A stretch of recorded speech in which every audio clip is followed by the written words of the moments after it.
अगर कोई भी मतलब नॉर्मल तार है, मान लीजिए ये कोई नॉर्मल तार है, ये फेस तार है, ठीक है, फेस तार है।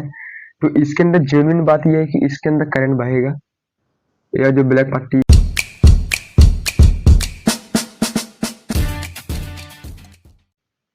जय हिंद दोस्तों, आज हम बात करने वाले हैं ना विद्युत धारा के बारे में बात करने वाले हैं कि विद्युत धारा है क्या। ठीक है, तो सबसे पहले आप ये देखिए ना कि ये विद्युत धारा है क्या चीज ना। विद्युत का मतलब होता है इलेक्ट्रिक, ठीक है, और धारा का मतलब होता है कि किसी भी चीज का फ्लो होना। जैसे मान चलिए कहीं पे अगर पानी का फ्लो हो रहा है ना, तो सब लोग कहते हैं कि पानी की धारा जा रही है, ठीक है। तो वैसे यानी विद्युत यानी अगर कहीं भी इलेक्ट्रिक जा रहा है या फिर कहीं भी करंट जा रहा है ना, तो उसे कहते हैं कि करंट की धारा। तो जिस वजह से इसको कहते हैं कि विद्युत धारा। क्या कहते हैं भैया, इसको कहते हैं विद्युत धारा, ठीक है। तो मान लीजिए यहाँ पे आपका जो है कि तार जो है दो चीज में इसको डिवाइड कर दिए गए हैं। दो चीज में इसको क्या कर दिया, डिवाइड कर दिए गए हैं। एक हो गया आपका फेज, और एक हो गया आपका न्यूटन हो गया है, ठीक है। तो फेज और न्यूटन हो गया है। हालांकि फेज वायर जिसको आप लोग कहते हैं जिंदा तार, ये फेज वायर ना, हालांकि ये लाल कलर का रहता है। कौन सा कलर का रहता है भैया, रेड कलर का रहता है, ठीक है। मान चलिए ये रेड कलर का रहता है फेज तार। और ये अगर हम न्यूटन की बात करते हैं ना, तो इसको कभी कभी ना उसको ग्रीन में मतलब दे दिए जाते हैं, बाद में येलो भी दे दिए जाते हैं, ठीक है। ये क्यों कलर इतना मतलब ऐसा दिया जाता है कि आगे इलेक्ट्रिशियन मैन को, जो भी बिजली बनाने आते हैं, तो उनको जो कि समझ में आए कि भैया कि ये रेड तार है तो ये फेज तार है, और ये ग्रीन येलो चाहे जो भी ब्लैक हो गया है ये न्यूटन तार है, ठीक है। तो ये दे दिया जाता है, ठीक है। तो सबसे पहले हम ये बात करते हैं ना कि जो फेज तार है उसमें जब उसमें जब भैया की इलेक्ट्रिक मतलब जो कि करंट जब फ्लो होती है, तो करंट को ठेलता कौन है, मतलब करंट को मतलब ढकेलता कौन है। तो जो करंट को तार के अंदर ठेल के आगे और ही ले जा मतलब आगे साइड लेके जाता है, उसे कहते हैं वोल्टेज। क्या कहते हैं भैया, उसे कहते हैं वोल्टेज। यानी अगर कोई भी मतलब नॉर्मल तार है, मान लीजिए ये कोई नॉर्मल तार है, ये फेस तार है, ठीक है, फेस तार है। तो इसके अंदर जेन्युइन बात यह है कि इसके अंदर करंट बहेगा, या जो ब्लैक पट्टी ये जो गोल गोल है, तो कई करंट है। तो करंट को तार के अंदर आगे साइड ढकेलने का काम कौन करता है, वोल्टेज करता है। और वही सामने साइड से करंट को रोकने का काम कौन करता है, प्रतिरोध को काम करता है। कौन काम करता है, प्रतिरोध। ये ना हालांकि ये बहुत बार मतलब एग्जाम में पूछा गया है कि करंट को ठेलने का काम कौन करता है, तो वोल्टेज। वही करंट को रोकने का काम कौन करता है, प्रतिरोध काम करता है। कौन काम करता है, प्रतिरोध काम करता है, ठीक है। ये बात हो गई है। तो ना जो है कि इंजीनियर लोग हैं ना बहुत दिमाग वाले हैं। इन्होंने क्या किया है ना कि इस सब चीज को ना देखिए आदमी लोगों के ना वर्क में लगा दिए गए कि क्या है कि आदमी लोग के काम में आ सके। जैसे यहाँ पे एक टंगस्टन तार है, टंगस्टन है। तो इस टंगस्टन में जब विद्युत प्रवाहित हो रही थी, यानी इलेक्ट्रिक जब प्रवाहित हो रही थी ना, तो इसने तब ये क्या काम करता था, ये चमकने लगता था। यानी जो इसके अंदर जब इलेक्ट्रिक मतलब करंट प्रवाहित होती थी ना, तो चमकने लगता था। तो इलेक्ट्रिशियन ने इसको यह सोचा था कि इसको ना बल्ब में कर देते हैं। किस में कर देते हैं, बल्ब में कर देते हैं, क्योंकि ये आजकल ना मिट्टी का तेल ही महंगा आने लगा है। तो इसको ना बल्ब में कर देते हैं, जिस वजह से ना इसको अगर इलेक्ट्रिक मिलेगा ना तो चमकने लगेगा। तो जिस वजह से ना इसको ना इलेक्ट्रिक में कर दी है। आप देखिएगा कि जो 10 रुपए की बल्ब आती है, सूर्य बल्ब, विनायका बल्ब, मतलब चाहे जो हो गया है, तो उसमें इसको डाल दिए गए। तो जिस वजह से ये क्या कर दिया, एकदम चमकने लगा है, ठीक है। वही एक नाइक्रोम का तार है। कौन सा तार है, नाइक्रोम का तार है। तो जब इसके अंदर इलेक्ट्रिक भेजने लगे तो हीट होने लगा, यानी एकदम जलने लगा, एकदम हीट होने लगा। तो जिस वजह से इसको सब हीटर में डाल दिए। किस में डाल दिए, हीटर में डाल दिए। ठंडी में आजकल हीटर से ही सब काम चला रहे हैं, खाना पीना हीटर से ही बन रहा है। इसको और सब चीज मतलब ठंडी उंडी लग रही है ना, तो सब हीटर से ही काम हो रहा है। तो नाइक्रोम का तार उसमें लगा रहता है। आप लोग देखिए ना कि उस हीटर मंथली अगर ऐसा गोल हीटर है ना, तो उसमें देखिए ना कि ये मतलब ऐसे रिंग टाइप रहता है, रिंग टाइप। तो वही है नाइक्रोम का तार है। तो जिस वजह से उसके अंदर इलेक्ट्रिक भेज देंगे तो वो जैसे लाल होने लगता है। अब लाल होने लग देखिए यहाँ पे चमकना और लाल होना दोनों अलग अलग चीज है। लाल होकर वो हीट होने लगता है, और ये खाली चमकता है। देखिए जो टंगस्टन तार है ना, तो इसमें खाली चमकता है, तो इस वजह से खाली बल्ब में कर दी, चमक के उजियाला देने लगता है। तो जिस वजह से इसको बल्ब में कर दिए गए हैं।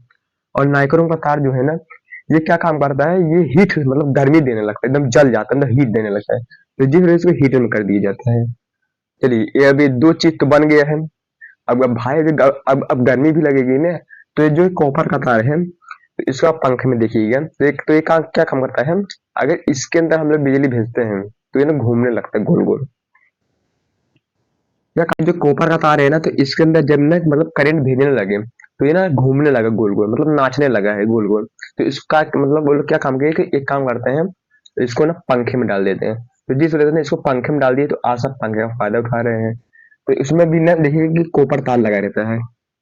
ठीक है, तो ये बात हो गई कि उनके इन्वेंशन की, उन्होंने बिजली का सही इस्तेमाल किया, हर एक चीज इन्वेंशन कर दिए कि भैया कि इसको टंगस्टन है, नाइक्रोम है, कॉपर है, तो इसको अलग अलग एरिया में लगा दिए। अब बात करते हैं कि ये जो फेज तार है और न्यूटन तार है, तो इसको कैसे किया जाता है। कभी कभी आप लोग देखते हैं ना कि अर्थिंग भी होता है, अर्थिंग, जिसको सब लोग अपने घर वगैरह में भी लगा लेते हैं। देखिए, मान चलिए कि इसको भी 2 मिनट इसको मिटा देते हैं। इसको आपको ना समझने के लिए इसको लगा गया है। देखिए, अब आप लोग ध्यान समझिए, यहाँ पे ये जो रेड तार है ये आपका फेस तार है, यानी जिंदा तार है। कौन सा तार है? जिंदा तार। ध्यान समझिएगा। और मान चलिए ब्लैक कर देते हैं इसको। ये जो आपकी ब्लैक तार है ये आपका मतलब न्यूटन तार है। यहाँ पे आपका हो गया फेज, यहाँ पे हो गया आपका न्यूटन। अब यहाँ पे एक मतलब मान लीजिए आपका बोर्ड है और इस बोर्ड से सप्लाई आया है। बोर्ड में हालांकि स्विच विच भी रहता है, तो हम लोग बना देते हैं स्विच। ये स्विच हो गया, ठीक है। अभी अभी आपका बोर्ड हो गया, ठीक है। अब यहाँ पे आपका कोई इलेक्ट्रॉनिक डिवाइस है, मान चलिए आपका फ्रिज है। क्या है भाई? ये फ्रिज है, ये आपका फ्रिज है। यहाँ पे फ्रिज में दरवाजा भी होता है।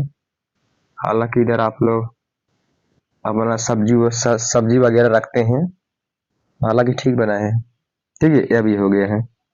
अब देखिए, अब हालांकि देखिए कि आपका कोई भी अगर इलेक्ट्रॉनिक डिवाइस है, फ्रिज वगैरह है, तो उसकी जो कि आर्थिंग सप्लाई, यानी आर्थिंग सप्लाई मान लीजिए फिर आपका फ्रिज न्यूटन था, जो भी आपको सप्लाई है तो फ्रिज के पीछे दिया रहेगा, आपको तो पता नहीं चलेगा। ठीक है, तो आपका फेज तार यहाँ पे आया, अब न्यूटन तार यहाँ पे है। तो आप लोग ये सोचते हैं कि ये न्यूटन फेज के साथ क्यों दिया जाता है, न्यूटन फेज के साथ क्यों दिया जाता है। जैसे यहाँ से जो है कि आने फेज जो है यहाँ पे करंट आने का काम करेगा। हालांकि ये जो करंट भेज रहा है इसे कहते हैं वोल्टेज, अभी हमने बताया है। और जो यहाँ से करंट को रोकेगा उसे कहते हैं प्रतिरोध। ठीक है, तो जब करंट आएगा, अगर उसके पास न्यूट्रल नहीं रहेगा तो वहीं पे वो रुक जाएगा, कोई भी चीज बढ़ेगा नहीं। बल्ब हो गया, तार हो गया, आपका पंखा हो गया, कुछ भी हो गया, लौटने की मतलब उसकी शक्ति नहीं रहेगी, तो वो कोई भी चीज वर्क नहीं करेगा। अगर आप लोग अपने फ्रिज वगैरह में आप लोग करके देख लीजिए, अगर आप लोग अपने फ्रिज वगैरह में खाली फेज तार ही दोगे तो नहीं बढ़ेगा। अगर उसके साथ आप लोग न्यूटन तार भी दोगे, उसको जाने का रास्ता है तो वो बढ़ेगा। जैसे ये जो आपका जो न्यूटन तार है ना, न्यूटन, तो ये ना इस करंट को ले जाने की इसकी रास्ता है। क्या है? इसका रोड है। यहां से आएगा, अपना सब वर्क करेगा, वापस चला जाएगा। ठीक है, तो इसलिए ना फेज के साथ न्यूटन हमेशा दिया जाता है, ताकि ये यहाँ से आए, अपना वर्क करे, काम चला जाए। अगर न्यूटन नहीं रहेगा, ये चीज नहीं रहेगा, तो फेज वर्क नहीं करेगा। ठीक है, अब कभी कभी क्या होता है कि फेज भी है, न्यूटन भी है, तो आपको तभी भी अर्थिंग लगता है।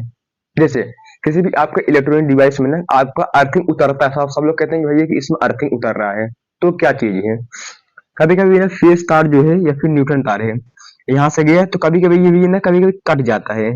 तो जब वो कट जाता है तो ये इस फ्रिज के अंदर तो आ रहा है और ये न्यूटन के साथ ही वापस भी जा रहा है, और हल्का हल्का ना लीकेज होकर पूरा ये इलेक्ट्रॉनिक इसमें पूरा कनेक्टिंग हो रहा है। मतलब इस बोर्ड से मान लीजिए एक आपका ट्रांसफार्मर ही है, यहाँ से फेज तार से आया और हल्का सा फेज तार कट गया है, तो जिस वजह से ना कुछ इलेक्ट्रॉन कूद काट के इस जो कि आपके फ्रिज में चले जा रहे हैं, और बाकी सारे इस न्यूट्रन के जरिए वापस चले जा रहे हैं। तो जो थोड़े थाड़े बच के इस फ्रिज में आपका हो रहे हैं, तो आप जब फ्रिज छुओगे ना तो आपको अर्थिंग मारेगा। क्यों अर्थिंग मारेगा? क्योंकि वह चीज कटा है और वो फ्रिज से जाके सट गया है, तो जिस वजह से हल्का करंट है ना पूरे में फ्लो हो रहा है। और जो अर्थिंग तार है आपको ऐसा नहीं कि मार के आपको पूरे पागल कर देगा। जो अर्थिंग तार है ना आपको खाली एक झटका का एहसास देगा ना, उतना भी झटका का एहसास नहीं देगा, आपको झटका का एहसास देगा। तो आप लोग एक काम कीजिए ना कि इसी फ्रिज में से सटा के एक तार ले जाइए, इसको अंडरग्राउंड कर दीजिए, मतलब जमीन के अंदर कर दीजिए। तब इसका क्या है, जिसको कहते हैं अर्थिंग तार। तो आप इसको फ्रिज के साथ सटा कर इसको आप अंडरग्राउंड कर दीजिए, जिसे कहते हैं अर्थिंग का तार। ताकि ना कि जो भी थोड़ा मोड़ा जो कटा पीटा है वो सीधे इस तार के थ्रू जमीन में चला जाए, या कहाँ चला जाए, जमीन में चला जाए। हालांकि अगर आपके पास खाली फेस तार है, आपके पास न्यूटन तार नहीं है, न्यूटन, तो आप एक काम कीजिए, इसको अर्थिंग के जरिए उसको आप जमीन के अंदर भेज दीजिए, तो आपको न्यूटन का कोई काम ही नहीं रहेगा। अगर आपके पास फेज है और आप अर्थिंग तार के जरिए उसको आप अंडरग्राउंड कर देंगे, तब भी आपका हर एक चीज वर्क करेगा। कई कई बिल्डिंग वगैरह में भी देखिए ना आप, कि जैसे मान के लिए ये चीज एक एक बिल्डिंग है, ठीक है, एक मिनट, जैसे यह बिल्डिंग है, तो मैंने बिल्डिंग के ऊपर आप देखिए कि एक रोड निकली रहती है, क्या निकली रहती है, एक रोड निकली, वो रोड पूरा ऐसे अंडरग्राउंड रहता है, जमीन के अंदर रहता है। जब बारिश वारिश होती है ना, तो बारिश में बिजली काटती है, तो जिस वजह से ना बिजली कोई किसी ऐसे टावर पर भी टावर ओवर पे भी ना एकदम ऊपर पूरी ना एक रोड निकला रहता है लोखंड कलर का, वो सीधे जमीन में जाता है। तो जिस वजह से ना जब बिजली कड़कती है ना, तो कोई स्थान हिलती है, तो जो सबसे ऊंचा स्थान रहता है तो वहीं पे जाके गिर जाती है। तो अगर बिजली आई, यहाँ पे ऐसे कनेक्ट हुई, तो ये तो आपका जो कि लोखंड है, तो ये सीधे इसे अंडरग्राउंड कर देगा इसको जमीन के अंदर, जो जिस वजह से आड़ी बगल का सब घर द्वार बच जाएगा। तो जिस वजह से ना आप लोग इसमें एक काम कीजिए, जहाँ पे अगर लीकेज करंट है, तो आप लोग क्या काम कीजिए, इसको आप फेल लगा के इसको आप अंडरग्राउंड कर दीजिए। कभी कभी क्या होता है कि आप लोग अगर गांव वगैरह में है ना, तो गांव वगैरह में एक होता है कि जो आपका खंभा होता है, जिसको आप लोग कहते हैं खंभा। तो उस खंभे में आप लोग देखिए ना कि एक तार निकला रहता है, जैसे ये आपका खंभा है, खंभे में आप देखिए ऐसे तार लगे रहते हैं, दो ठो तार लगे रहते हैं, कोई कोई मोटा तार भी रहता है। तो ये आपका खंभा है। तो खंभे में ना कभी कभी ना ऐसे खंभे से ऐसे सटा के ऐसे ऐसे घुमा के ऐसे एक ऐसे तार कर देता है, उसको ना खोद खाद के इसे अंदर करके उसमें नमक वमक डाल के इसको अंडरग्राउंड कर देता है। तो यही है अर्थिंग तार है, क्या यही है अर्थिंग तार है, ताकि यहाँ से जो 11,000 वोल्टेज चाहे जितना वोल्टेज आ रही है, अगर थोड़ा बहुत भी लीकेज है, तो अगर कोई आदमी खंभा टच कर रहा है ना, तो उसको करंट नहीं मारेगा। क्यों नहीं मारेगा?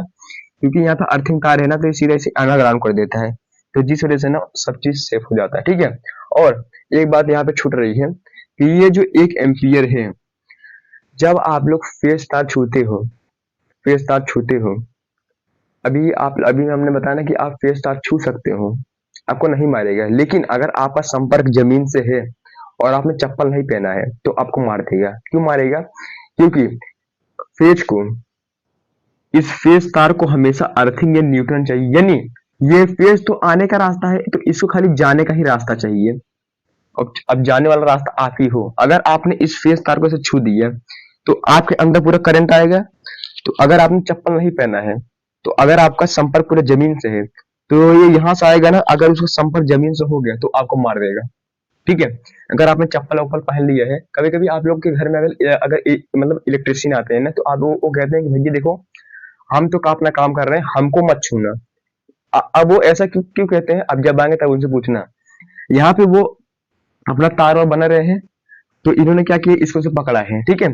अब वो देखिए कभी कभी ये देखिए ना, वो चप्पल के ऊपर खड़े रहते हैं, तो वो चप्पल उतार के मस्त चप्पल के ऊपर खड़े हैं, तो उनको पता है कि हम अगर जमीन संपर्क में आएंगे तो हमको मार देगा, ठीक है। तो इसीलिए वो क्या करते हैं कि इसको अपना मतलब काम करते रहते हैं, तो और वो चप्पल के ऊपर खड़े रहते हैं। तो जब वो चप्पल के ऊपर खड़े रहते हैं ना, तो उनको पता है कि अब तो हमको मारेगा नहीं, तो अपना बाकायदे काम हम कर लेते हैं और कहते हैं कि हमको मत छूना। क्यों नहीं छूना?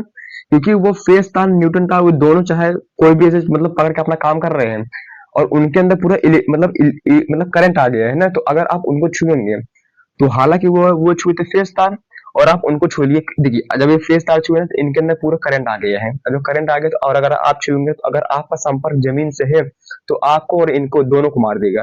तो इसलिए ना वो चप्पल के ऊपर खड़े तब अपना वर्क करते हैं। तो ये बात हो गया। तो अगर आपको कभी कभी ना बिजली का झटका मारा होगा, तो अगर 1 एम्पियर, एक बार जो बिजली मारती है ना, तो उससे कहते हैं 1 एम्पियर। और 1 एम्पियर में कितना करंट आपको एक एक सेकंड में एक बार में जाता है, ठीक है।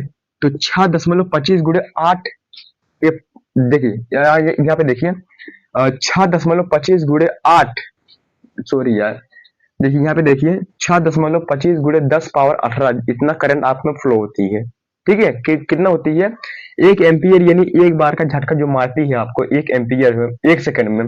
तो आपके शरीर के अंदर इसे 1 सेकंड कर देते हैं, तो आपके अंदर ना 6.25 गुणे, देखिए ये 1 सेकंड है, ठीक है। तो आपके शरीर में ना 1 एम्पियर यानी 1 सेकंड में ना 6.25 गुणे 10 घाते 18 इतना करंट जाती है आपके शरीर के अंदर, यानी 1 सेकंड में।